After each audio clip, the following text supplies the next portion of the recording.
Welcome into the CHGO Bears Podcast. It is Wednesday. It is Back to Work Wednesday. Our first Back to Work Wednesday of the season. Let's go. Of course, not talking about us. We've been working every day forever. But it's game week. Right. It's game week. The Bears go back to work because they had yesterday off.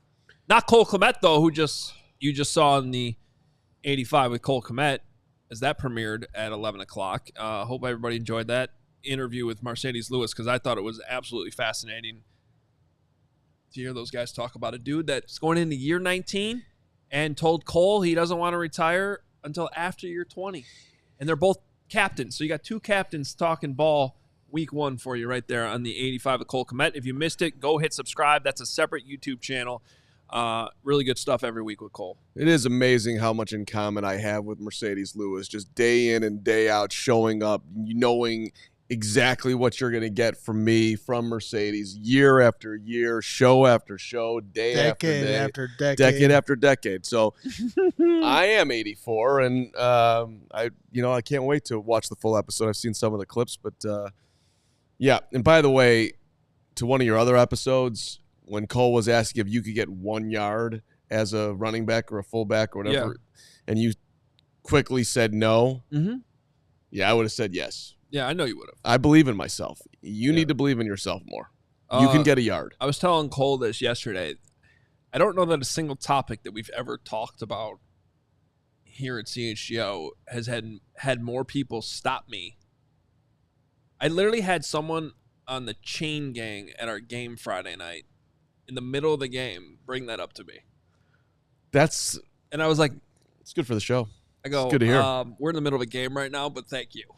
He thought you could get a yard too? Yeah. Oh, that's why everyone's like, you don't think you can get a yard? I'm like, maybe I underestimate myself. I don't know. I mean, Cole was very confident that you couldn't get a yard. I can get a yard. That guy cannot get a yard. You don't think Kyler Gordon would murder me when I tried to come off the edge? I always said that if I had to block for Devin Hester, that like a protective mother, I would just roll every single player over with this like insane. Oh, would I pay for that? I'm gonna give Jason McKee your number and have him yell at you for saying that. No, I could. Somebody who That's actually how much did block I love for him. I'm just saying. I don't want to be rude to you, and I feel bad for the position that you're in right now, but you couldn't figure out how to safely get off the escalator. The last thing you could possibly do is block it. Oh my God, that is crossing a line. Nick Moriano's walking around on hard. This guy he's we're talking about athletic ability. I feel bad for Greg. Now he's saying you can block NFL people.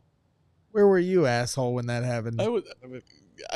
Yeah. I might have. That might have been a little rude. I'm sorry, Gregory, but NFL kickoff brags. I'm gonna bet against it. And we're back. Okay, it's game week. The last day of the NFL offseason, I might add, too. Yep, and we got a game tomorrow night. Cannot wait. Got a game tomorrow night. It's been a long offseason, ladies and gentlemen, and we made it. You guys made it. Shout out to all of you that have stuck with us here this whole offseason. We do shows every single day, 6 times a week, sometimes 7, 8 times. There's breaking news shows. We were here all the way through, step for step with you guys here this offseason, and now we're all rewarded with a game here Thursday, then Friday, then Sunday, then Monday, and a whole full slate of college football on Saturday. Let's go. Are you paying for the Friday broadcast? What's your plan? What channel is it on? It's on the cock. It's on the. It's game week. We're gonna lock in. It's true story. It's. Wait, no one else calls it that? No, nobody else. I don't think we need to that shorten was it to like that. a so calm moment you just had. You It's on the Peacock. Yes, I get it. Come on. Thank you for Good clarifying. job. Well done. Oh, Yes. come on. You all get text messages from I friends know, that call it but that. if you think now I called it that when I worked at NBC. But now I have to cut you saying that is the whole point. But that I'm not blocked out of Peacock. Thank you very much. Well, but Monday Night Football. You're not blocked out of Go ahead. I haven't been cock blocked. Is what you wanted to say, right? Strong show start. This is it. It's normally in the meatball meltdown hour in the second hour of the show, but we got it here right out the gate. I thought it was, for some reason I thought it was Apple TV and you had to pay like $8,000 to see it or $20 and Well, that's what you get for thinking. all right. Well, there you go. Peacock. Excellent option. $6. Let's go. I'm not paying $6 to watch the Packers. Sorry. Nope. Not doing it. I'll try to be at a bar. All right. Here's what's going on, guys. Hallisall, things are getting underway literally right now, and we're going to have – you can stick here with us because we're going to have Nicholas Moriano jump on the show with us, report everything you need to know from Hallis once that's all wrapped up. In the meantime, we're going to start breaking down Week 1 opponent, Tennessee Titans here. Let's go. We got Brian Baldinger back with us this season every Wednesday. Really excited about that. He's going to be joining us at 12:30, and he's in Brazil.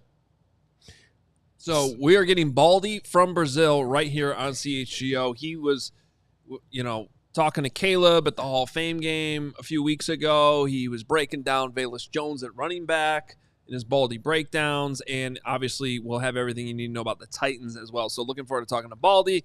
We'll have Nick on from Hallis. So big show here ahead of us, and we're going to start with Baldy better be in a Speedo for this show. Keep going. That's what I'm hoping for. Speedo, Baldy, Brazil. Let's go. Okay. Pink. Maybe. Pink Speedo. Maybe a lime green. You know he's got one. Baldy's got a lime green. I'm okay I'll with ask him. board shorts and a snorkel mask because we know he likes to snorkel. But let's leave it at that. All right. Here's what you need to know about the Titans. Rand Carthon going into his second season as Titans GM. They obviously fired Mike Vrabel in a very somewhat surprising move at the end of last season. They bring in Brian Callahan from the Bengals, who first-year head coach. So a lot of new things going on with the Titans. They brought in Tony Pollard at running back. Derrick Henry is no longer there. J.C. Latham was their first-round draft pick.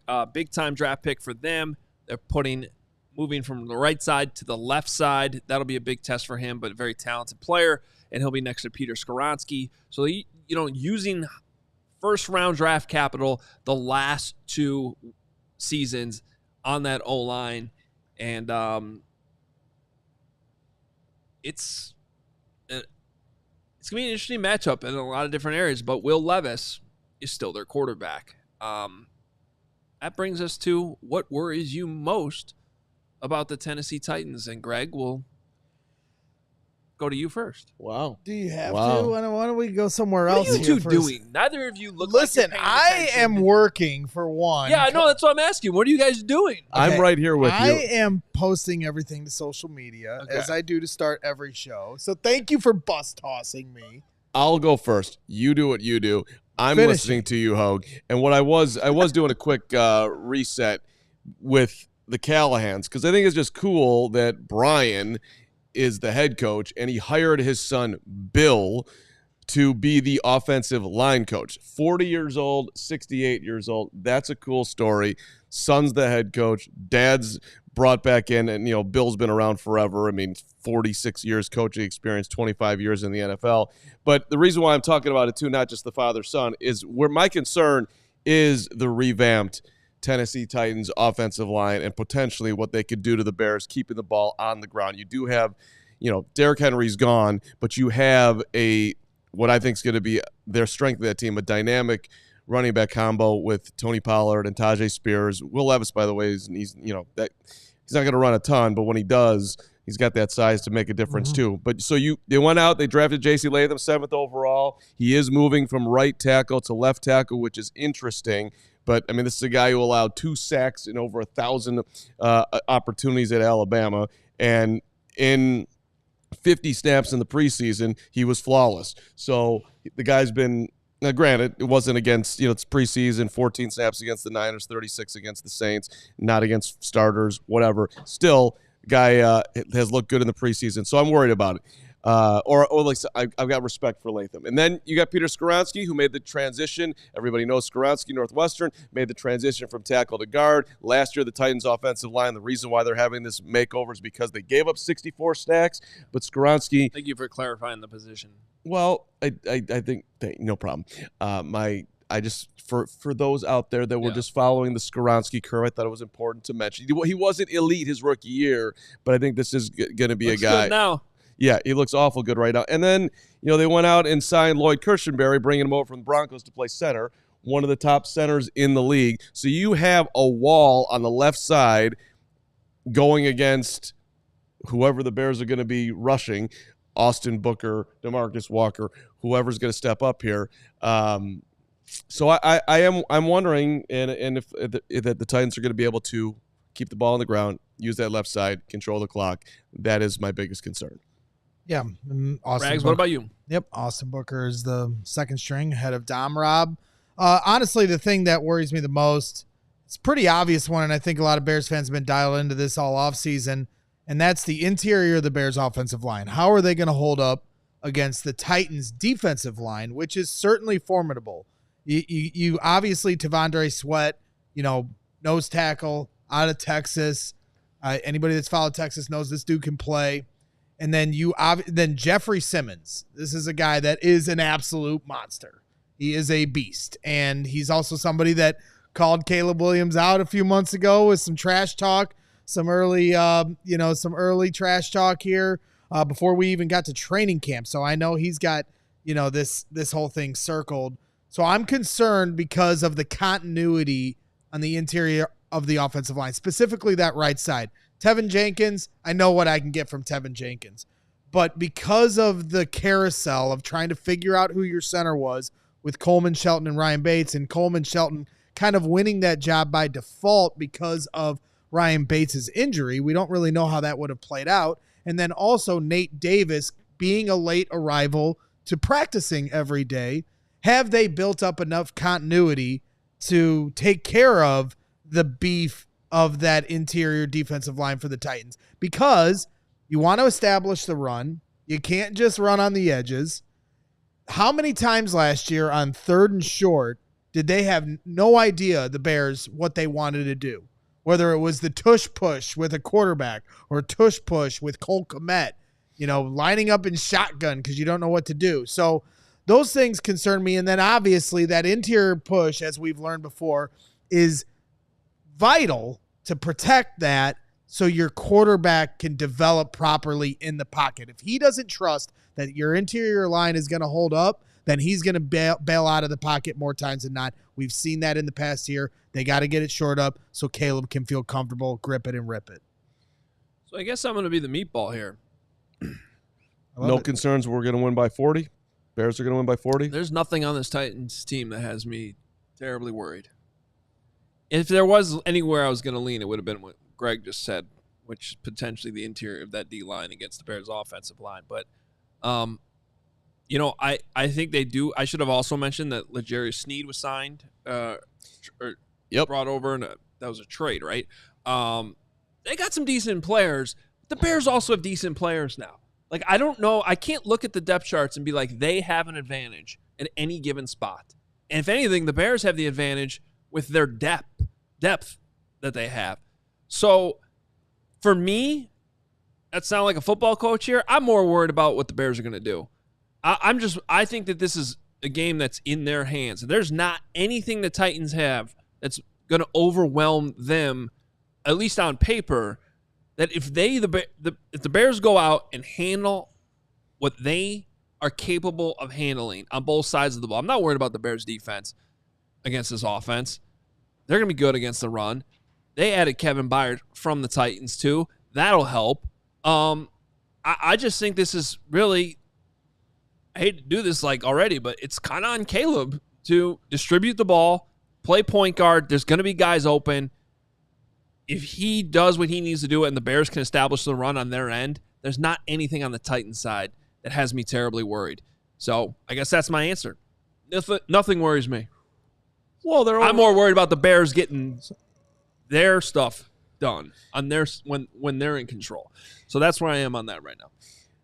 I got more thoughts on the Titans, but why don't you tell us something very important, Adam? Well, the thing that's very important is if you're trying to go to this game or really any game, you want to check out our friends at Game Time because, Game Time's been with us here for a while at CHGO, and that's because they get the job done. They have a new feature you need to know about called Game Time Picks that makes getting tickets for your favorite live events even easier than it already was before. Here's what Game Time Picks does. It filters out all the fluff to only show you the incredible deals on great seats. So you don't have to waste time searching through thousands of tickets.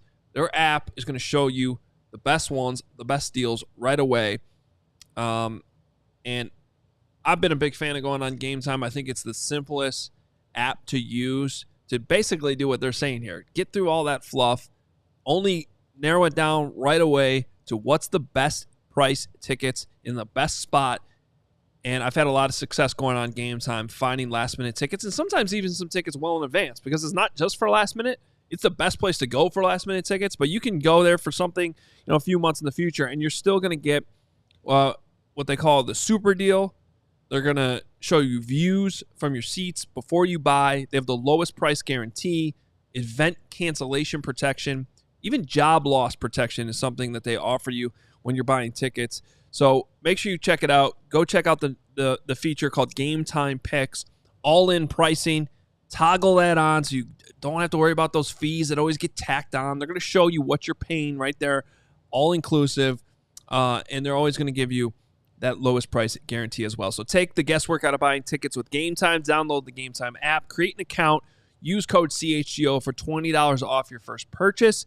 Terms apply. Again, go create an account, redeem code CHGO. You'll get $20 off. Download Game Time today. What time is it? Game time. Ooh. That's right. And when you're at the game, you're going to be drinking your fair share of Miller Lite. A lot's changed over the years. One thing that hasn't, the great taste of Miller Lite. Another thing that hasn't changed is that it's less filling. So what is the best about the original light beer, Mark Carman? What is it, Greg? Well, Miller Lite sparked this debate in 1975, and we still haven't settled it. It's great taste or less filling, right? It's undebatable quality, great taste, only 96 calories, and it's the beer that strips away everything you don't need and holds on to what matters most. A light beer that tastes like beer. Less filling and only 96 calories, the original light beer since 1975. You don't have to choose what's best. Miller Lite has great taste and is less filling. Tastes like Miller time. To get Miller Lite delivered right to your door, visit MillerLite.com/CHGO football, or you can find it pretty much anywhere that sells beer. Celebrate responsibly. Miller Brewing Company, Milwaukee, Wisconsin, 96 calories per 12 ounces, fewer calories and carbs than premium regular beer. You can come out to our tailgate this Sunday, 4 days away, and it's all you can drink Miller Lite at our tailgate. So come on out and drink some Miller Lite. Are you imitating Russell, the vendor who said it like that? It's probably Russell, right? You've already asked me this before, so are you? But you are imitating a vendor. Yes, I'm just doing a vendor. You're imitating like that Russell. Would be, yeah, we've already done this. Dynamic vendors of all time. See, this happened while you were on your third vacation of August. He did that, and I said, I wish Carman was here because I know everyone knows that vendor, but I didn't know his name, and I knew you would know his name. Well, Russell was a great Miller Lite vendor back in the day, and then he segued to T-shirts. He got a souvenir stand. He got promoted, made his way up the food chain. I believe he is still with us, and I really like Russell, and he was one of the most annoying people to listen to in the history of that ballpark, along with Anthony, the guy that streams hot dogs at the top of his hot dog guy I hated. Oh, he's terrible. Well, not him personally. I didn't like his stick. No, well, I didn't hate him personally either, but when I was working. I like the Miller Lite guy. You like the Miller Lite guy? Yeah. He's all right. What do you guys think of my call on it? I think that's a pretty good impression. I'm not going to lie. You would have been a good vendor. Thank you. Means a lot. Well, it's good to be talking about vending. It's good to be talking Actually, about probably not because it requires math and thinking. But in knees. Stick to bricklaying. No. I tried, and then these idiots here hired me. Yes, one of the more unfortunate. All right. I know I wasn't consulted. It is good to be talking about a game. Finally, guys, week 1 breakout candidates. Who do we think on this Bears team against the Titans this week? We're going to be talking about on Sunday as the breakout guy. I probably going to go. You can probably call this kind of a chalk pick here, but I feel really good about DeAndre Swift. I think it would not shock me if we're talking post-game Sunday that DeAndre Swift broke out 140 all-purpose yards, couple touchdowns, because I think they're going to get him involved in the passing game too. He's good catching the ball out of the backfield, and we really haven't seen a whole lot of him. It feels like they've been hiding him, and he looked really good in practices and training camp. He seems to have that burst, that elusiveness. I think he has a big week 1 game. DeAndre Swift is my week 1 breakout candidate. It's a very good one, Adam. You know, it's definitely been interesting to see him at camp. And then, yes, they didn't show much in the preseason other than that nice little screen pass, against the Bills, right? So it'll be interesting to see exactly what he does in the run game because they didn't show much. So for me, my breakout candidate, I'm excited for Tyreek Stevenson here in his second year. This dude is a baller. And so this is going to be an interesting test because I think the Titans do have a lot of talent at wide receiver. You know, they have DeAndre Hopkins, Tyler Boyd, and they just brought in Calvin Ridley as well, right? And so there's a little bit of action there. Treylon Burks as well. So they have some depth there at wide receiver, but Will Levis seems to me like a guy that's a risk taker, a guy that has a lot of arm strength and is going to try to fit some things in windows that may not be there. And you saw more times than not last year with all their corners, the Bears secondary, Jalen Johnson, Kyler Gordon, Tyreek Stevenson. There's not really a lot of great options on who you're going to attack. So you got to pick somebody. And so I think Tyreek Stevenson might be one of those first guys that Will Levis tries to test, and I think he's going to find out the hard way. You saw last year against the Browns when Tyreek Stevenson, it looked like the guy was wide open on the goal line, and Tyreek Stevenson comes out of nowhere and makes one of the more impressive catches I've seen, in a Bears uniform. So I'm excited. When you talk about breakout candidates for week 1 and potentially breakout candidates for the year, Tyreek Stevenson is my guy. I like it. I'm going to stay defensively, and, I'm all about revenge. I've got a list of people that I'm coming after, and, of course, Pizzatola's at the top of the list, some other people. This man has played 130 games in the NFL, 120 of them with the Tennessee Titans. Got traded last year. He's had this game marked off on his calendar since the first time we talked to him, and he is, he has been banged up in the preseason, but back on the field practicing. So Kevin Byard, this is your time, my friend. You've got 28 interceptions in your career. You didn't have one last year when you were playing with Tennessee. Got one with the Eagles. You're going to get one on Sunday against your former team because that dude is going to be running out of the locker room with his eyes bulging. Will Levis at quarterback, likely to give it up. Why doesn't Byard get in there? It'll be the Byard revenge game, baby. Let's go, Kevin Byard. Yeah, I like it. I mean, as we continue to talk about this, I like how people are throwing Torrey Taylor out there too as the breakout candidate this week.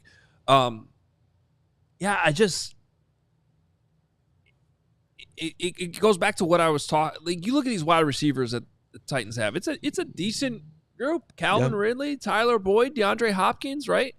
But the Bears secondary is their strength. So it's like anywhere we point out a possible strength for the Titans, the Bears seem to have a counter right back, and that's why I look at this quarterback matchup.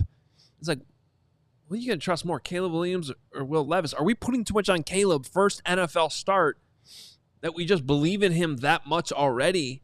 But I mean, there's not a single coach or if you polled every single Titans executive and coach, which quarterback would you rather have in this game? They're going to say Caleb Williams. Of course.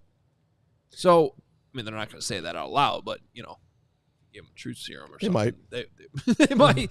You know, I guess that's a lot to put on Caleb in his first game, but, I mean, to me, that's just one of the areas in this matchup where the Bears just have such a big edge, or should. Well, and if you watch the Titans in the preseason, like, I don't think Will Levis made anything over glaring mistakes or anything, but they also weren't challenging him that hard. They were pretty simple throws. It's the preseason, so everything's pretty vanilla.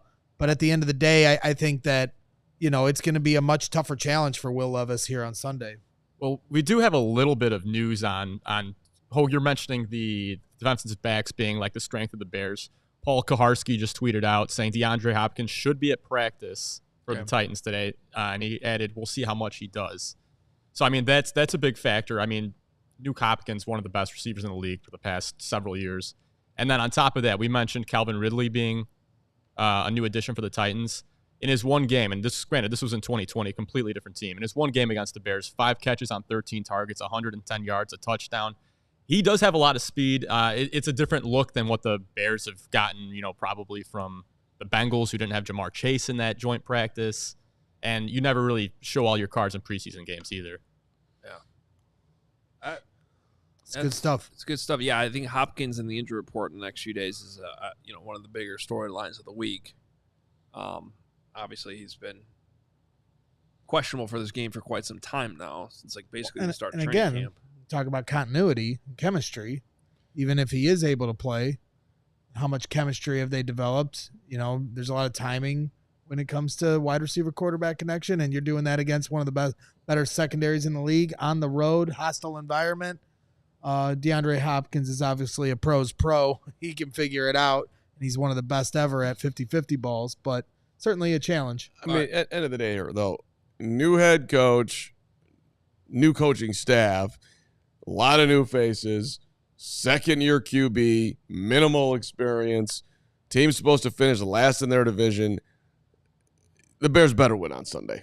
That's it. I mean, I know. I'm kind of surprised about, I mean, the more and more you look at this Titans roster and depth chart, it's not, depth is their problem. But they're starters. I mean, there's a lot of good players. Quickly, because we got to get Baldy coming up here next. What area on the Bears, kind of flipping this more to the Bears side, concerns you the most right now? Like, is there one starter, one person that you just, I don't know if it's a good matchup? Coleman Shelton. I mean, like I said, interior O-line. It's Coleman Shelton. How he snaps the ball, how he protects, how he creates a pocket, you know, run blocking, the whole 9 yards. Coleman Shelton is who I'm going to have my eyes on this game to help Caleb Williams in his first ever NFL start. I wouldn't single anybody out on the offensive line quite like that, but I would agree with you that I like up front, or how's that going to come together in the moment with Caleb trying to make plays, just the chemistry between the offensive line and the QB. That'll be, can they hit the ground running with that would be my biggest concern. And I'd probably say O-line too. But just to, you know, throw something different out there. It's not a guy I'm concerned about, but I'm just really interested to see how Keenan Allen looks. You know, just because he was dealing with a foot thing. Is he even on the injury report this week? We'll find that out here in a little bit probably. And, you know, how effective. I think he'll be effective. I think he should be. Well, you know, but I don't want to start the season with him being banged up at all. I had the same thought. Like, is Keenan going to be able to, A, be healthy, B, hit the ground running in this offense? And it's interesting because Ryan Poles has put so much confidence in what he thinks is a deep offensive line unit, but is showing with the moves he's made that they're more concerned about the depth on the defensive line. And it seems like the offensive line for the Titans is pretty solid. They have a good offensive line coach.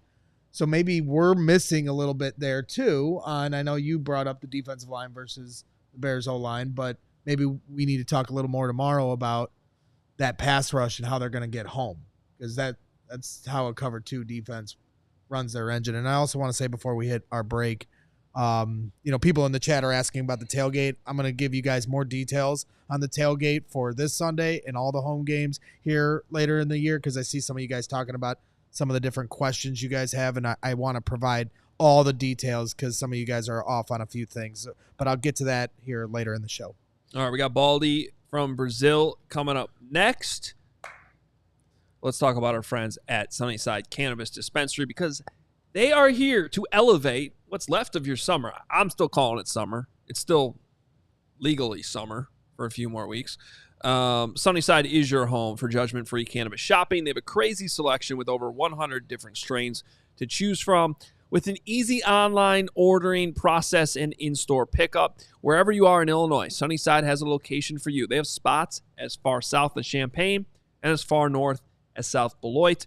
Stop in the store nearest you for expert guidance from their staff, or select from quality lines like Cresco or Floracal. And all summer long, they've had the Good News Tea Time disposable vape for you, bringing classic lemonade flavor.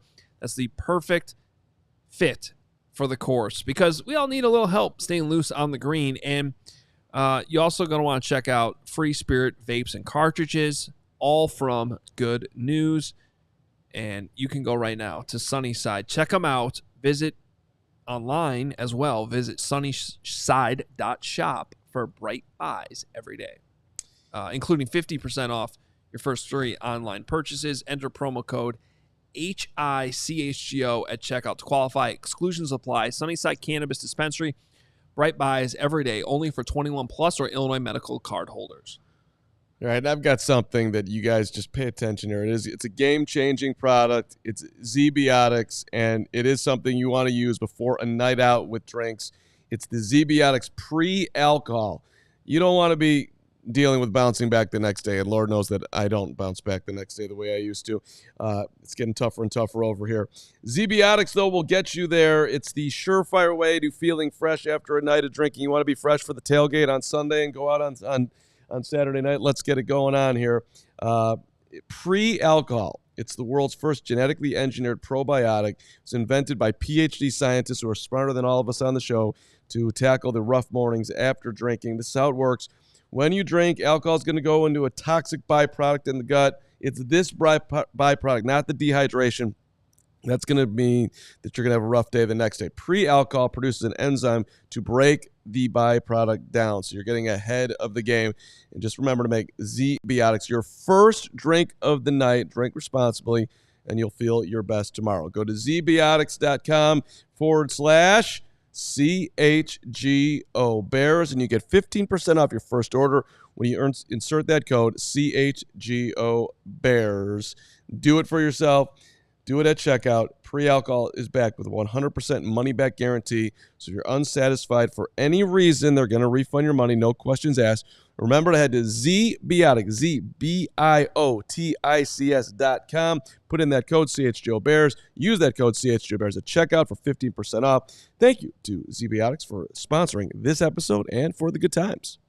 It is that time. We are very happy with it being week 1. It just feels like football to bring in our guy, Brian Baldinger, with the Baldy's Breakdown t-shirt and everything. That logo's outstanding.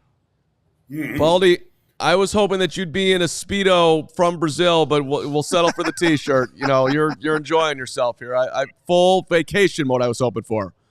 I'm just telling you, I just got out of the water, and I just rode this wave. The current swept me down the beach a half a mile. I had to walk back, make sure I got here in time. But, I mean, you talk about, like, needing to wake up after a flight. Like, I'm awake. I'm ready to go right now. That's awesome. So that's terrifying. Well, we'll hit on the game in Brazil on Friday night before we get out of here. But obviously, being a Bears show, we saw you. I think the cameras actually caught you at one point talking to Caleb. Is that all the way back at the Hall of Fame game? I think it was. Yeah. You obviously have a relationship with him too. Just curious of what your conversations with him, what you saw in the preseason, how you're feeling about Caleb Williams going in his first NFL start this Sunday. I feel good about him. I've always liked Caleb. I met him when he was at Gonzaga High School, and he was probably 17, and this quarterback collective clinic that we were doing. And he was just a great kid. He was really understood the game. He knew how to attack coverages. Like, he was just pretty advanced without being cocky or arrogant or anything. He just understood concepts. And then when I saw him at the Hall of Fame, in Canton this summer, he wasn't going to play, but he was throwing to his receivers, Rome and, DJ and to Keenan. And he was just having fun. But I know football is a business and we got to take it as a business, but like, that guy's having fun playing. And I thought that second preseason game, he was really, really good. Especially some of the splash plays that he'd made that people said he can't do in the NFL. I get it. It's just preseason, but he's got a lot of confidence in himself. And I think the team around him is pretty good. People always say, can he be CJ Stroud? I don't know. CJ Stroud, he didn't start off like the, offensive rookie of the year. He finished like it. It took him a while to get there. But what happens to these quarterbacks are Nico Collins was nothing before CJ Stroud got there. I mean, literally 2 years, didn't put up many numbers. Last year, he led the whole NFL when he was a single receiver in receiving yards. Like, he fed him. He went to him. He trusted him. And that's what I'm kind of looking to see in this passing game. Like, who's the guy that he's going to really trust? Is it one guy over another? Sometimes it's not even a favoritism thing. It's just that guy I know is going to get open. He's going to be where he needs to be.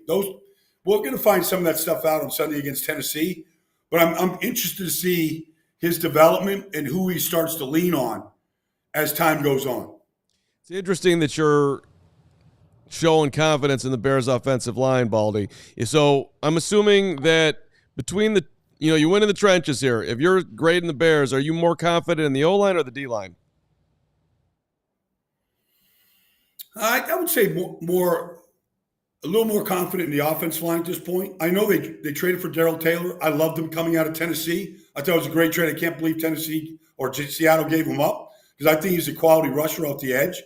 But I think they have less question marks about the offensive line to me right now, provided everybody's healthy. And I don't know Nate Davis, where he's at right now. But, I mean, if they got all five guys up there, I have more confidence in the offensive line.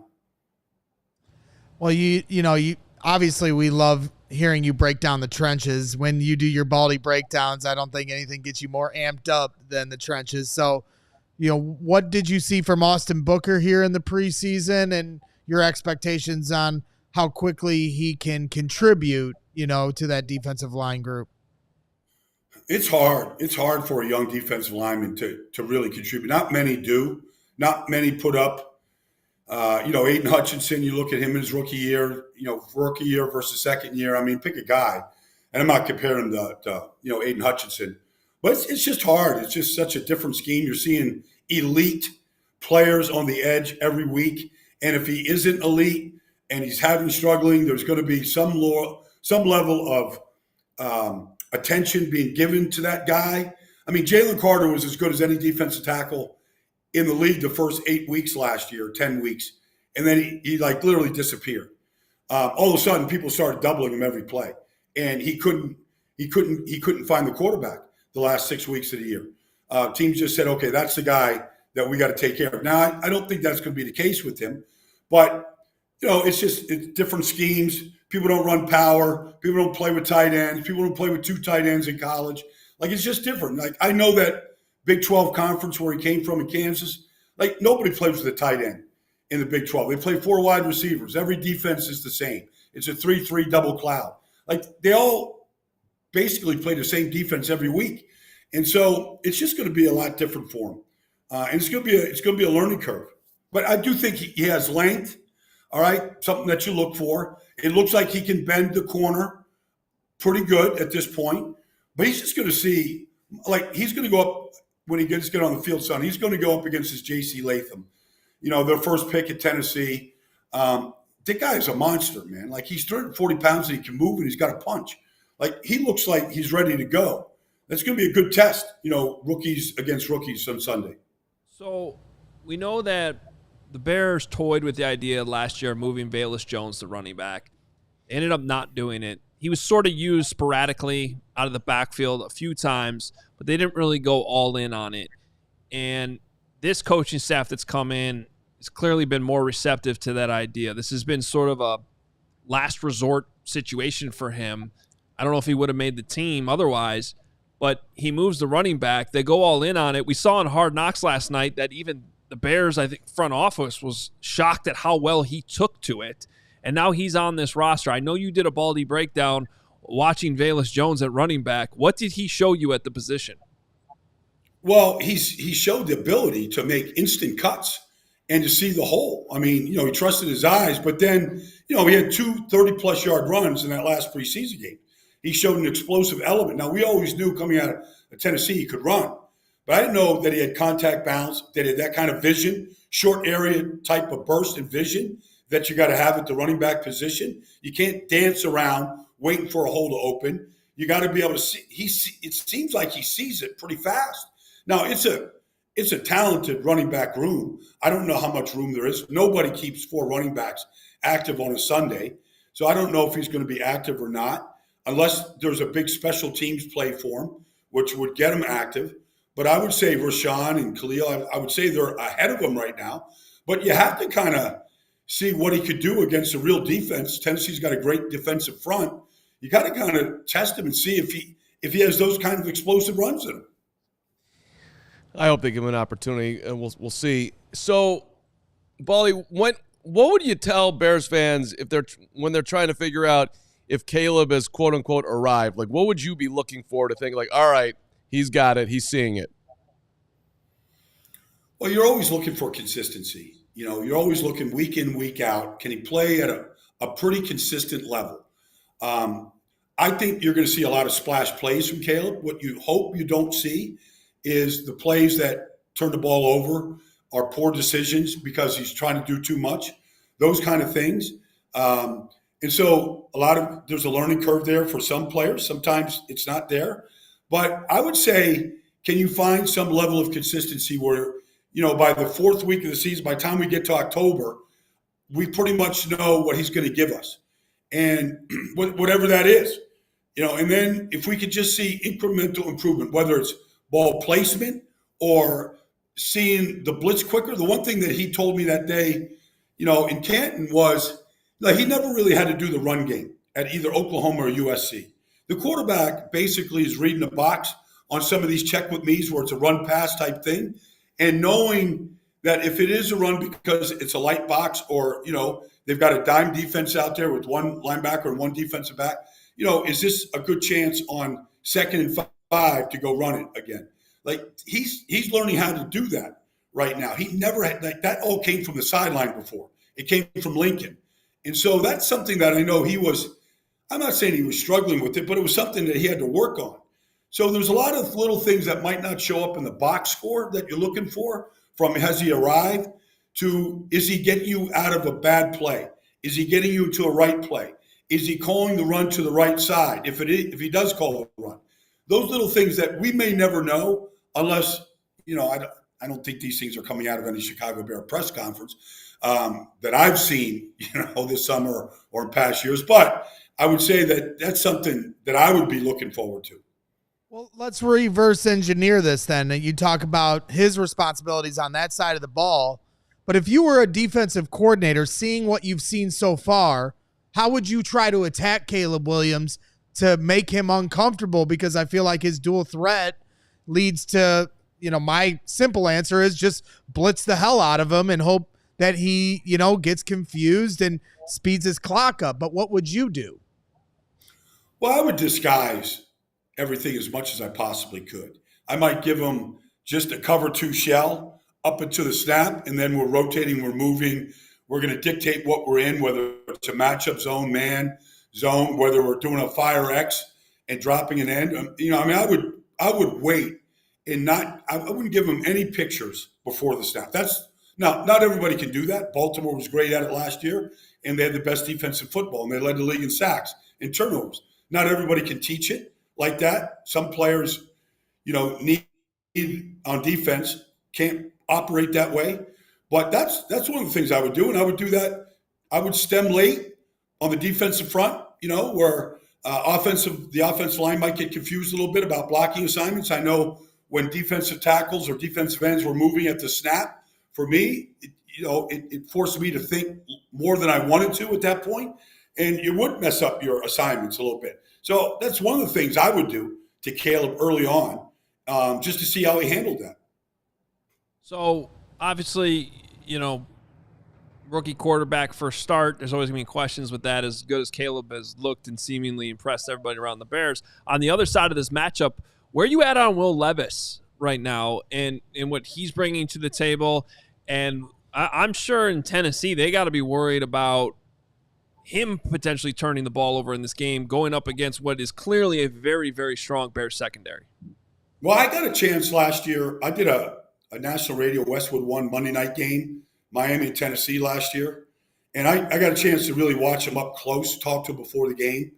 He looks like he's built out of a block of granite. He looks like, I don't know, like he should be in some glass case, and so he's not afraid to take anybody on physically. Like that's not what he should do, but he has no fear of doing it.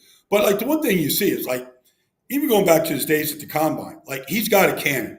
Like there's no place on the field that he can't get the ball to, no matter. So however late in the progressions you are, however much time he buys on some sort of movement or whatever, he can get the ball anywhere he wants to get it to. That stuff is clear. I think the left side of the line with Skoronski and Latham is going to be really good. That's going to be his blind side. I think they're going to have a chance to run it pretty good.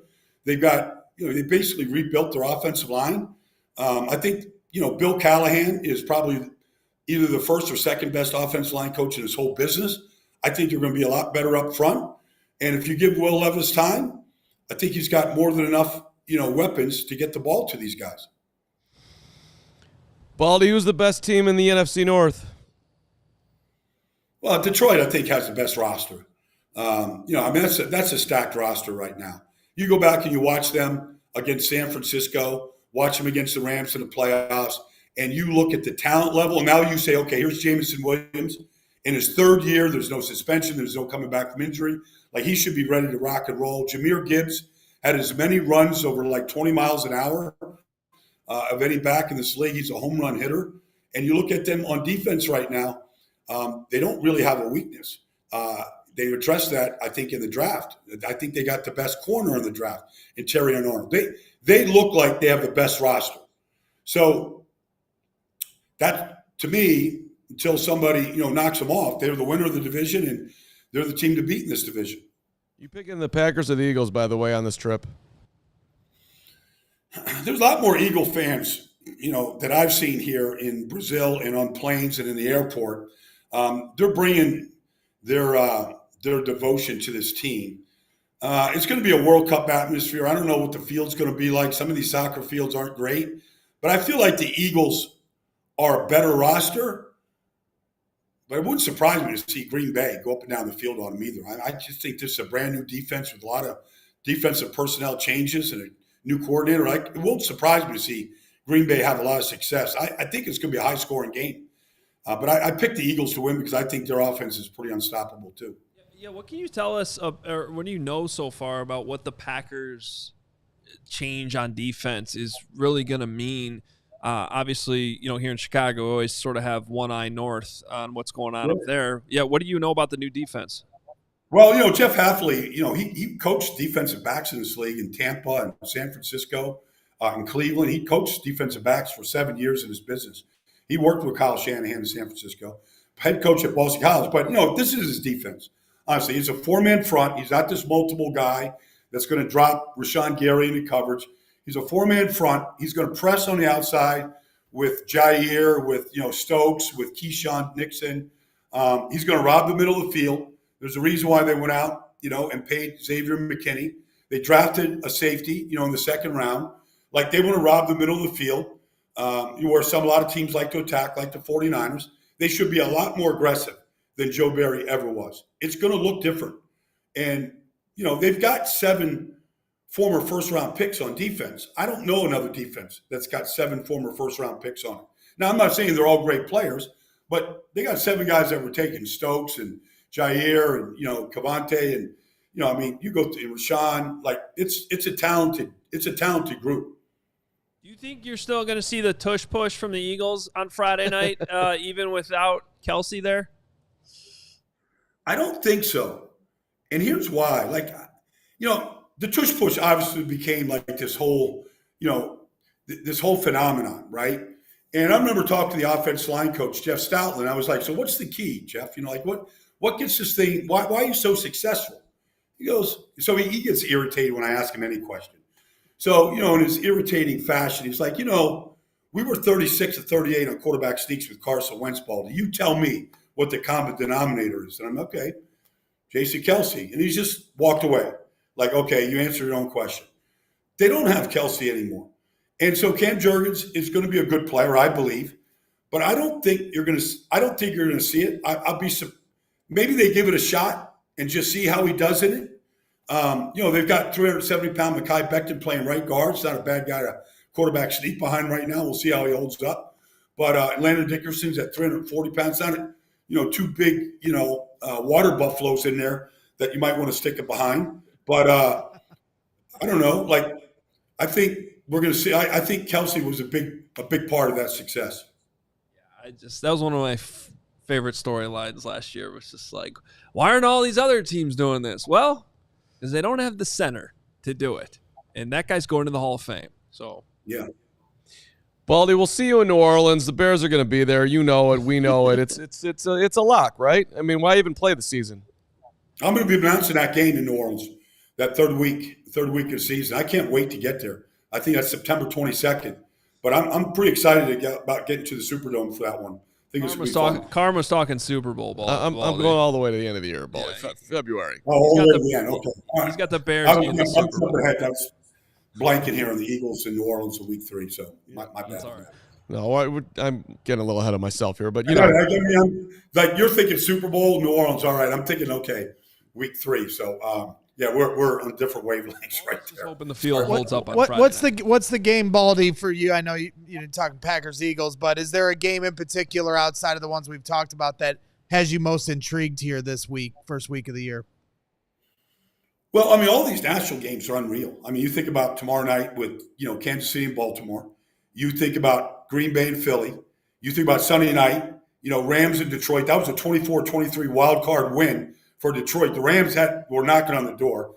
The Lions had no answer for Puka Nacua in that game. And then you think about, Monday night, the Jets going to San Francisco and all those storylines. But I'll be in Indianapolis week 1. I think that it has a chance to be a great game. Houston in Indianapolis week 1. Division game right away. Anthony Richardson destroyed Houston last year in week 2 when they went down to Houston and whipped them pretty good. Those are all really good stories. But, I mean, look, Caleb Williams is a story. Hard Knocks was a great show this summer. Tennessee, coming to town before Detroit Chicago is basically playing the AFC South the first 3 weeks of the season. So, do they go 1-0 against the AFC South, week 1 against Tennessee? Like, I think all those are fantastic storylines. Yep. I have a couple of quick hitters for you before we let you go. One is, do you have a rookie right now that maybe is flying under the radar that you, with all your draft prep, what you've seen so far in the summer and the preseason, do you have a rookie that maybe no one's talking about that you think is going to have a big year? Well, I mean, this Dominic Pooney, that was a 3rd-round pick out of Kansas by San Francisco, looks like their best guard they've had in years there. Honestly, and I know it's preseason, but I'd be surprised if he isn't a good player. You're talking about Christian McCaffrey, led the league in rushing. Why not get another earth mover up front that just moves big bodies? Like he looks like, I know they had injuries there this summer, so he got a chance to play a lot, but he looked really good to me right off the bat. And we want to let you get back in that ocean, but what do you think about this movement? International, it keeps growing. You're in Brazil right now, new place for the NFL. You'll have a much better idea than us on how it all goes. But I mean, what's your feelings right now on Brazil and just sort of this continuing to grow and expand internationally? Well, I know players, and even at our NFL network, like they're concerned about safety and all that stuff, staying in a hotel. I don't know. I've been in Brazil. I understand. I've been in a big city. There's issues. But I'm a big fan of this growth. We've Jordan Mailata is from the international program. We're finding players that played, that are being groomed right now in Germany, England, parts of Africa, who knows, South America. Like, there's athletes everywhere. Let's put the American flag in some of these footholds that are soccer footholds. Let's see if we can penetrate. build a fan base. We're not CBS, NBC, ESPN anymore. We're streaming networks. Netflix is playing games showing games on Christmas Day. You can stream these things around the world. They're paying a lot of money for it. There's big income. There's big money streams coming from these international games. They all sell out in a matter of minutes. I did NFL Europe for 10 years over there. I lived in Holland. I lived in Spain. I lived in, England, watching the games and seeing the fanaticism of the fan base. They're all on the internet. They all watch they're all playing fantasy football. Like, we've got fans there. So why not give them our product there? It's not the easiest thing to do. Operations, travel, it's not easy, but give these fans over there what it looks like, a real feel for it. I'm a fan of the whole thing. Well, if there's anybody that could introduce football to the world, it's our international man of mystery, Brian Baldinger. You literally are the most interesting man on the planet, honestly. Congratulations. Dude, what'd you do on the flight over? Any good movies? Were you breaking down film the whole way? I watched this movie with Russell Crowe. And, he had some memory loss. He was investigating this murder. Like, it had me gripped until my eyes just started to droop a little bit. So, I don't know. I forget the name of it, but it was. Were you drinking that little teacup on the flight too? No, but I needed a couple of these in order to, I didn't sleep a lot. So, I needed a couple of these to kind of get myself going here. Something tells me you don't sleep very much. You're always on the move, Baldy. That's like John Bon Jovi said, we can sleep when we're dead. And that's a good time to catch up. There it is. That's what I keep telling these guys. You can sleep in March. It's football season listen. now. We're ready to go, and Baldy's back. Great to have you. I'm looking at flights to go to Brazil. We're going to do this every Wednesday at 1:30 then? Lock it in? Whenever you want, Baldy. You tell us. No, I want to make sure. Honestly, here's my thing, guys, and I think you know this. I don't want to talk about any team on any level, whether it's, on ALLCITY or whatever, unless I've watched the game. So, certainly by Wednesday, I'll have seen every Bear game, by sure. But I don't want to come in here and talk about a game that I haven't studied and watched. So that's my thing. So Wednesday at 1:30, lock it in. That's perfect for me. Outside of some days where I got to do some things with some other teams, I should be able to make this every Wednesday. Awesome. Yeah, well, we're looking forward to it, and we always know you do your homework. You're locked in on really every game, but we can't wait to have you all week, just like last season. I was just going to say, you're always locked in, Baldy. You ripped off every Bears offensive lineman, went deep into the running back room. You're knocking it down, my friend. Nothing's getting by you. Well, let's just see. Hey, look, to the Bear fans out there at Soldier Field on Sunday, I don't know. You've been around all these openers.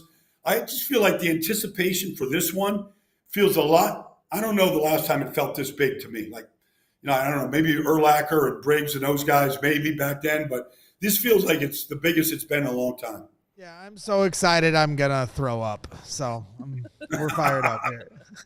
All right. You do what you got to do your own pregame ritual. Do what you got to do. Yeah, exactly. Baldy, well, enjoy your assignment Friday night. That sounds like a lot of fun, and we'll be definitely watching that game amongst many others this weekend. It's a great slate of games, and we'll talk to you next week, and hopefully be talking about a 1-0 Bears team. All right, let's do it next week. I'll see you guys next week. Enjoy it. It's going to be a lot of fun starting tomorrow night. So hopefully I can get to Indianapolis from San Paulo without any difficulty. I've been assured that assignment on Sunday, too. I was wondering if you had the doubleheader going. I love it. Wow. Yeah, that might be. You talk about no sleep. There might be much sleep on that one. So we'll just have a little cups right here, and we'll be ready to go. There we go. Talk to you next week, Baldy. All right, guys. You got it. That's a interesting conversation too that I want to we'll bring that up here in a second about the anticipation for this game. I do feel like it's up there.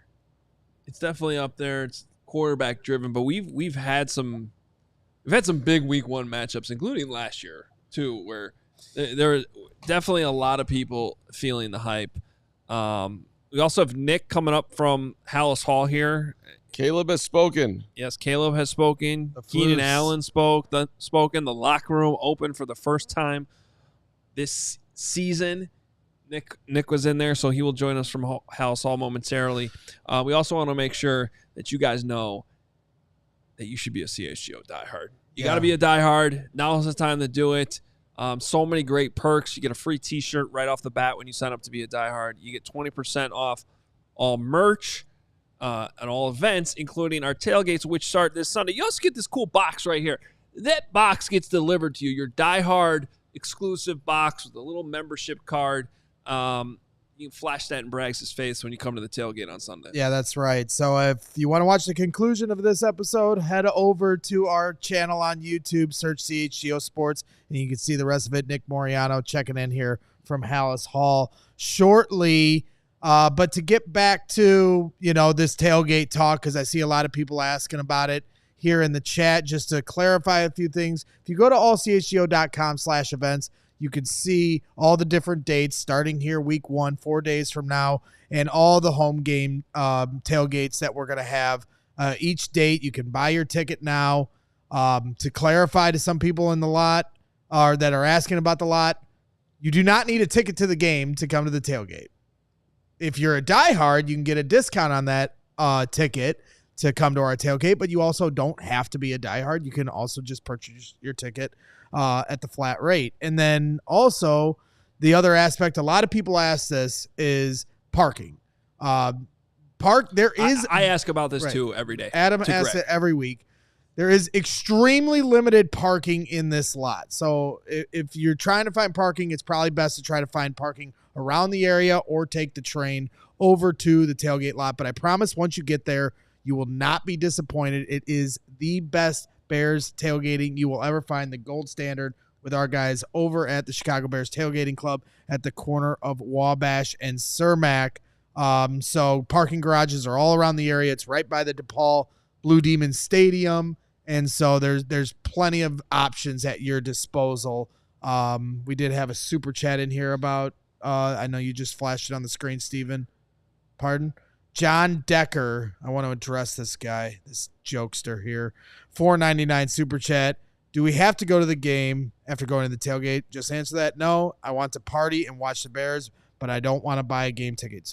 And then he says Carm over Braggs, which we'll get to in a second. You can come party at our tailgate. Then there's bars in the area. You can go watch the game. But if you're going to put Carm over Braggs, then you are not invited to the tailgate. How's that sound, John, excellent take. I got an extra ticket for your family, so bring them all, and we'll all party and dunk on Braggs. Buttering you up.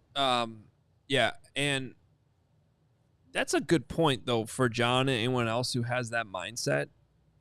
We're steps away from the South Loop. There's plenty of good places to go watch the game after the tailgate. I actually highly recommend that. That sounds very fun. So you can come to the tailgate, not go to the game. And then go right down the street to Flo and Santos, which is just to throw out one place that's got a beautiful patio and tons of beers and whatnot. Or I don't know. One of my favorite things that my wife and I still do occasionally during college football season is spend a whole Saturday downtown and bar hop between whatever the big games are that day. So we'll obviously hit a Badger bar during the Badger game. But, when that game's over, if the next big game's Notre Dame, we'll go to the Notre Dame bar. And if there's a big, Alabama's playing at night, we'll hit up the Alabama bar. That's one of the best parts of our city. Well, this is how Hoge, it's amazing that you have that ability because those bars are packed. But when you walk in, the sea just parts and they give you a seat right at the bar. They're like, Hoge is here. I wish. That's what honestly been the best part about this knee injury. Is when I'm on my crutches, this. You talk about the seas parting, people treat me like I have the Ebola virus. I have noticed you sometimes use the crutches and you sometimes don't, and there seems to be a convenient timing to it. Yeah, it's called to keep keep off it at times. Thank you very much. There's no conspiracy theory here. And yes, when I need a ride on the golf cart all the way up to my seat at Bears practice. I know next year somebody's gonna have to push me down a flight of stairs before training camp or something because the golf cart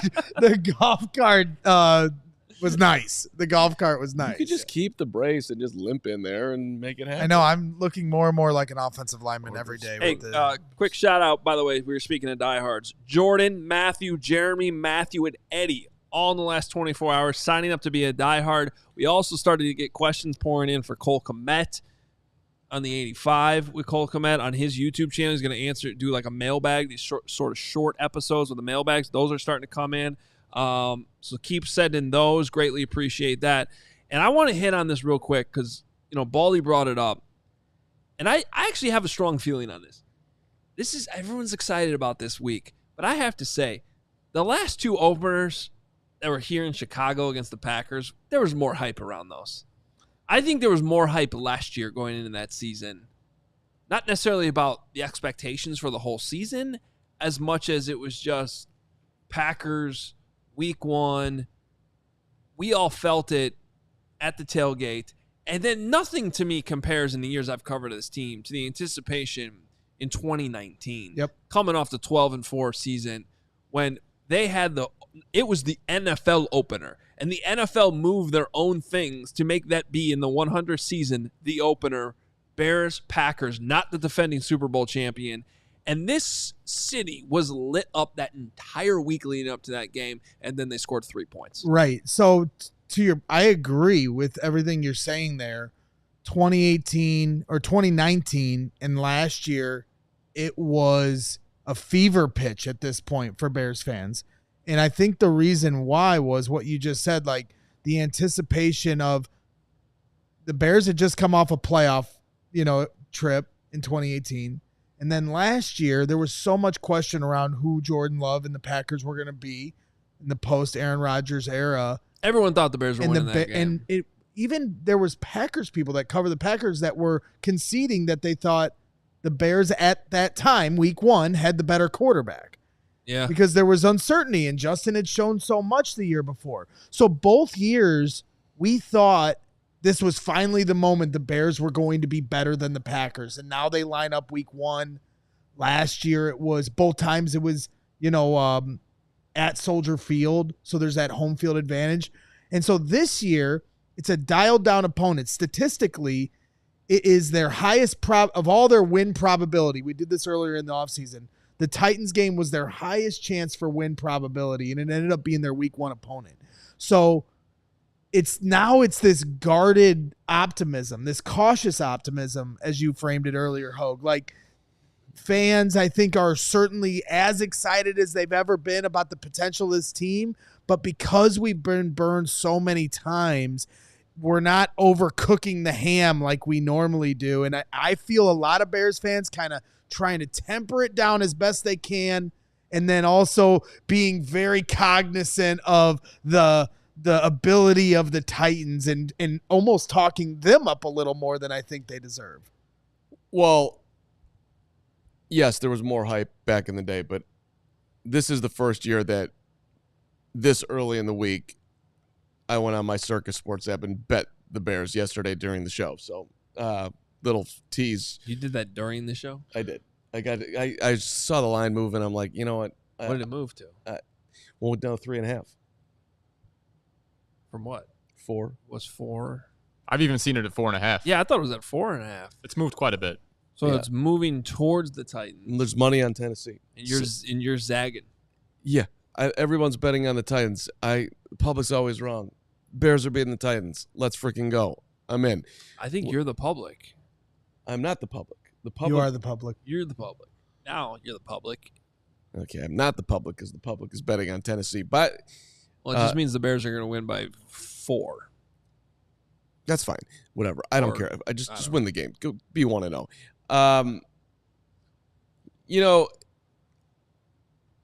I think as we build the hype here, Hogan, we wait for Nick. I think it's time to do a compare and contrast as who's done it better. Because I think one of the major stories of the offseason, this is in the rundown, one of the major stories of the offseason was the transformation of Matt Eberflus. His hair, his look, his, everything that Flus has done, right? Going from, let's call it, learning on the job 3-14, 7-10 Flus to the now fully coiffed It's next gen Flus. Flus. I mean, he's done a lot. But, I'm going into my third year too. Mm-hmm. And It's getting worse. you think it's getting worse. No, I just like making jokes. So, I mean, I think that I've actually, if you look at the Flus's transformation compared to my transformation, I mean, look at what I used to be and look at where I am now. That was a young, fresh, understated Carm. You look more in shape. Kind of in shape, but buttoned up, to the now flowing, easygoing, sage, know-all Carm. And if you look at where the Flus has come from, I mean, he was kind of a grizzled, kind of angry, just didn't know if he could do the gig, stuttering guy in his press conferences, Flus, trying to gather the team, figure out his quarterback, to the now beekeeping, buzzing the tower, 3 things that he cares about, bonding with Caleb. I mean, look at that guy. He's come a long way, but I honestly, the only thing I see there is that you need to go see Flus's barber. I think my look has transformed. All you've done is grow out your hair. That's a big deal. You don't have a beard and gain a few pounds. You don't have a fade. I've gotten fatter. I put on like 6 pounds. Yeah, and I've lost like 60 pounds in the last 2 years. Yeah, no, I looked at some of your old stuff. You've come a long way, buddy. Yeah, we're doing it. We're doing it. We're getting better. Flus is getting better. So, back to circle of the wagons here. You're not going to give a vote? Who's come further? Who's come further? That's a tough one because I still have a lot of questions about both of you. Hoge? What's the question I was dealing with? Who's come further, stuff. Flus or Who's this come idiot? further, me or Flus? In the last 3 years? Yeah. I'm not even going to entertain that question. It's like asking me. I don't know what it's like asking me. It's like asking me which team has gotten better in the last 3 years, the Bears or the Carolina Panthers. That's the equivalent of that question. I might go full Jack Nicholson. I want answers right now. I want to. All right, but to circle this back, you can't handle the truth. What I think is interesting about the hype, we had Adam Amin on yesterday, who's going to be calling the game, and he talked about how real it does feel real with Caleb Williams. Hoge, you've talked about this several times. It feels like even a lot of the players are confirming this optimism that we have and this belief that we will see it when the lights come on. But to your point, and I know this one rang off a bell for you, Carm, was Jalen Johnson's quote the other day when he spoke to the media. And I thought it was a pretty strong quote. Jalen Johnson said, for me, I'm done buying into the hype, honestly. I feel like I've said it plenty of times. I've had some pretty good rosters and plenty of talented people in these locker rooms, sometimes where, oh, yeah, this is our year. This is our year. So, everything we have in this locker room sounds good. It seems good. But I've seen it, and at the end of the day, none of that matters. What matters is what we're going to do this weekend and from every Sunday or Monday or whatever game it is. That's when it matters. So, the preseason hype for me doesn't move me. Caleb, everybody, we all have to come in here and get to work. Just top to bottom, myself, new contract year, that don't mean nothing no more. We're going to come in here. We got to go to work. I love that entire quote by Jalen Johnson because that, like, at the hype is real, but I like that there's still even a player on the team who's really starting to show himself as a true leader in this locker room is like, that's all cool. Time to kick some ass on Sunday. Yeah, I love Jalen Johnson. That was amazing, by the way. That whole segment there was we had like a third of the quote up there, and you started up here because there's the longer quote's better to me. I know. I get it. Listen, he went full. We were gonna play it, but we just pulled the quote out. Listen, I just read it, which was so much better. It was great. Jalen Johnson is real, and he's honest, and he doesn't care about what anyone's saying. Are we gonna win on Sunday or not? Are we gonna win or not? I don't like you guys. Who cares? You think he cares what people are saying? I don't think he really does. He's literally motivated right now about not being in the top 100. Jalen walked into training camp and was like ready to. Jalen Johnson walked into training camp day one and was like, "I'm gonna lock everyone up." So he was locked in at mini camp. He cares what people. We're parsing around here. I'm saying he doesn't really care what people are saying, whether the Bears are are good or not. And I know, I just want to clarify from Eric Bochanton, did Hoge just call Carm the Carolina Panthers?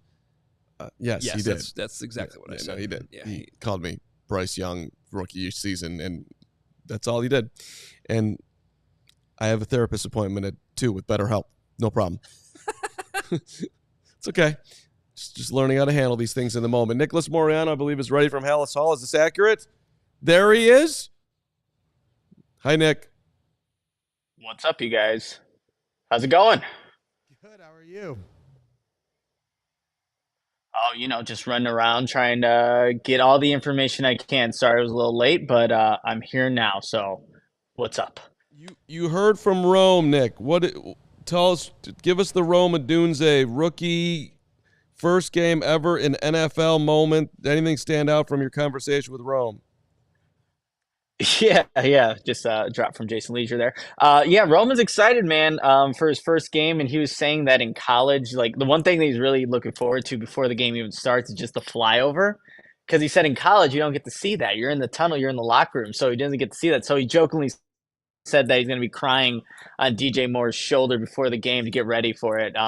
But no, he's really excited for that, looking forward to it, and I got a chance to ask Rome Odunze just what are you expecting from this defense? There's a lot of new pieces, a new defensive coordinator, bring in a whole different secondary, and they're really just kind of expecting anything at this moment. I think that's kind of been the common theme from the offensive players, is that you can't really go back and watch one particular game tape because Denard Wilson at DC comes from the Ravens, but he's also with the Eagles, but he hasn't called plays. So like Rome, a lot of the guys on offense are really kind of they're expecting anything from this defense, and but again, he is really excited about playing and getting out there for his first NFL game. What Caleb Williams' first ever game week press conference, right? It's a big one. What were the takeaways? What was his demeanor? What did you read into? What did you feel like the confidence level was from QB1?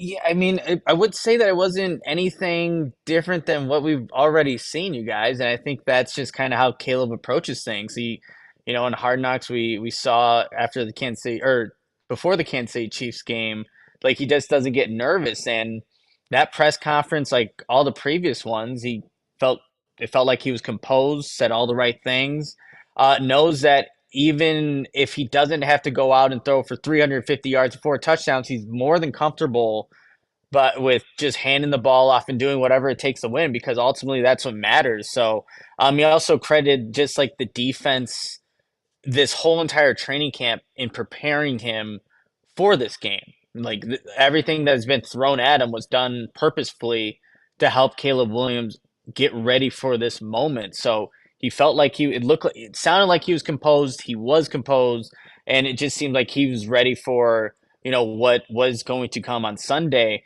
He was, real quickly, guys, he was asked what it was like to be a captain, and he didn't undervalue that. He said it was a extremely great honor in terms of being named that. He knows not a lot of rookies get that honor, but just knowing that he has that respect from his teammates, he was receptive of getting that award and that designation for the start of the season. Paying respect to being the leader that he's been put into here. All right, Nick, I think you had one other stop that I just lost in my. Tyler Scott. Yeah, Tyler Scott, my dark horse. Damn it, let's go, Tyler Scott. Let's have a day. Where's his mindset coming into week 1? Yeah, again, much like Rome Odunze, is really excited, and I asked because Denard Wilson, the DC, has been really consistent about saying that he is going to press his corners. Like that's how their defense kind of rolls. And I asked Keenan Allen this, I asked Tyler Scott this, and I asked Rome Odunze like the same question. Like, is that the best approach, knowing the wide receivers that you guys have?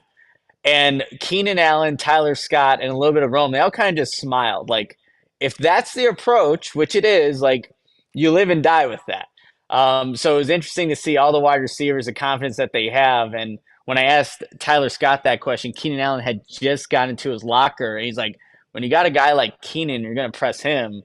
Like, he just smiled. Like, that's just not the best choice. And when I asked Keenan that in the press conference, it was a short answer, but he was also smiling while saying it. So that's the approach you're going to see on Sunday from the Tennessee Titans. They're going to try to get physical with the Bears wide receivers. And just based off the answers that I heard today from the group, it seems like they're going to be more than ready to take that challenge and have an answer for it when it comes on Sunday.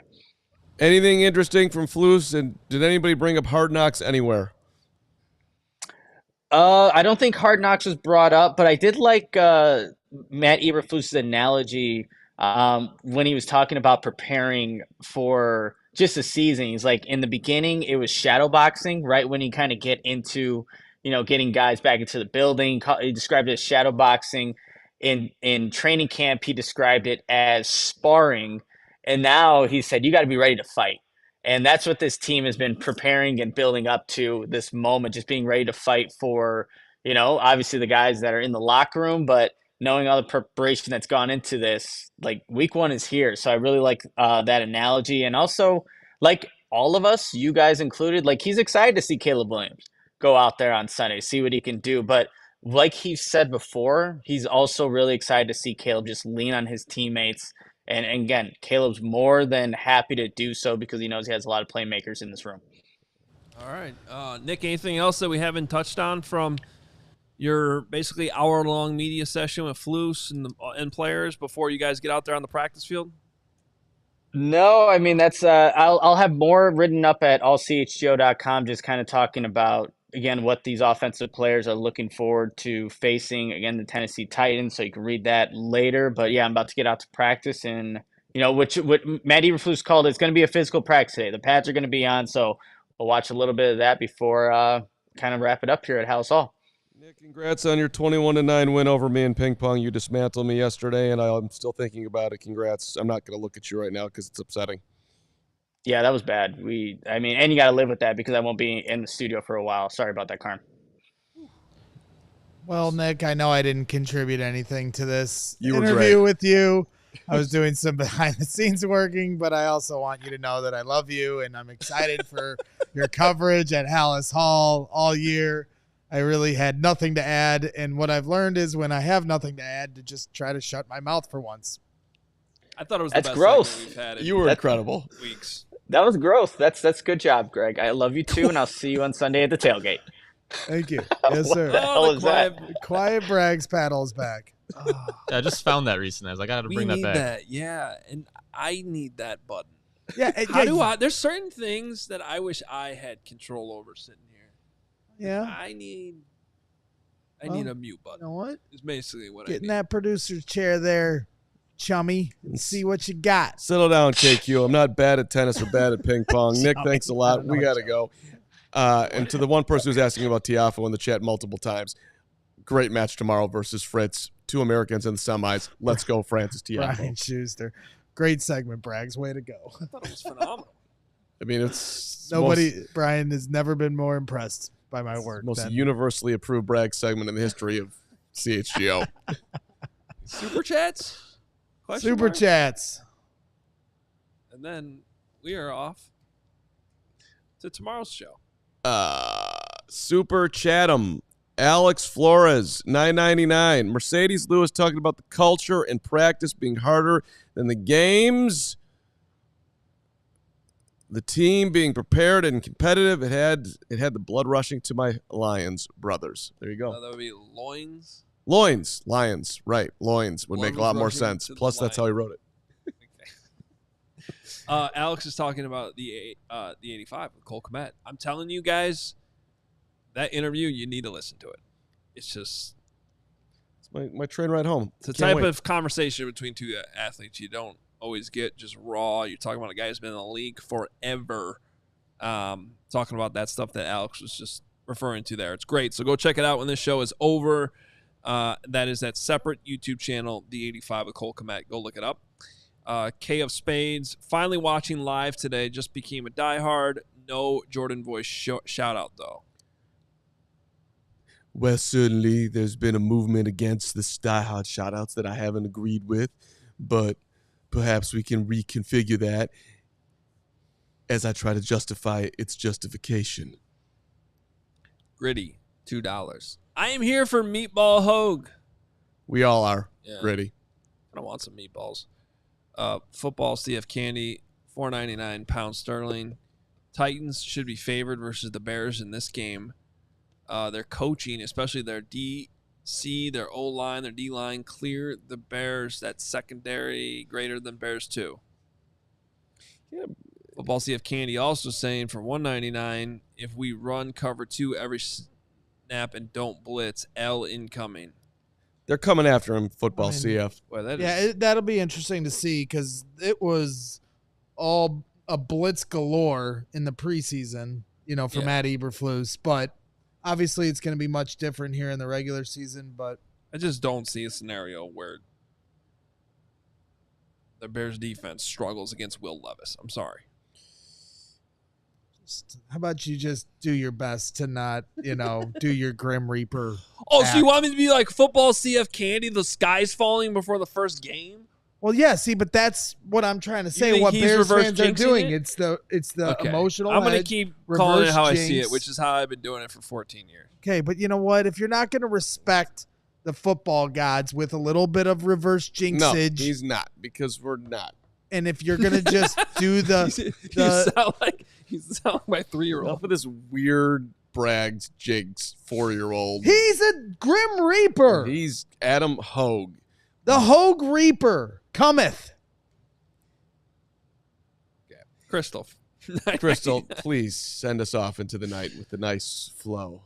Yeah, I need it. the vibes we need to take with the rest of our day. Sending love as always, ready for Sunday and to see you all. Buy a tailgate ticket. Bear down, brick by brick, 1 week at a time. Don't be too Brick by excited when you brick. get there either about the Bears winning, because Braggs will think you're jinxing it. Just be calm. Did she jinx it because she just said Super Bowl? No, it's different. Okay. Alex Flores in the chat, our guy. Braggs, come on, man. Pull your big boy pants on. How about you shut up, Alex? Okay? No. I'm doing what I can to win this game on Sunday. You got to love a guy who actually thinks what he does on this show Zero matters what control happens. over it. You don't even have the tiniest whatever possible percentage of control you could possibly have. It's not true. Fans have an impact. Well, that's a different thing. If you were going to be in the stadium, I would at least give you a I have an impact from the tailgate. 0.0001%. Nope, I have an impact from the tailgate because What you do at the tailgate I'm gonna carries hype over. up. Exactly. I'm going to hype up the fans. We're all going to get hyped together. Then I send them in like rabid beasts. And then it's like a contagion. It just spreads. Way to go. Thank you. Huge impact. Just spreads All right. like a virus. And I will give you a game ball on Sunday if they thank win. you. There you go. You're the beekeeper. Oh, that was a fun show. Good to have Baldy back. Good to This have is a Nick loaded show. at Hallis on a Wednesday. It was a loaded show. We got through a lot. Good to talk about an actual football game being played Sunday and not this never-ending, are the Bears really good or not really good? They're good. How about that? And that's not a jinx. Become a diehard. Special Discord tomorrow. Happy hour. We'll talk about it on tomorrow's show. Discord. Happy hour. Bears. Super Bowl. No jinx. You just announced a happy hour that no one else knows about? You told me that I was in control of it, and you're not invited. I'm doing it. Okay, no, I'm happy that you're doing it. I love it. I talked about it. tomorrow night? I talked about it last Is it night. tomorrow night? It's before our draft. We'll talk about it on tomorrow. For our draft. Kevin Kaduk is we have a league draft tomorrow night. I'm not Okay, in that is league. it's not during the game, is it? Or No, is it it's during not. the game? It's not during the game. Okay, before the game? Yeah, it's before the Whatever. game. That's Happy good. hour tomorrow. Can't wait. Happy hour. Happy tomorrow. hour. Carm's in charge. I'm in charge. I'm happy. It's well organized. Thank you. We'll see you tomorrow at noon.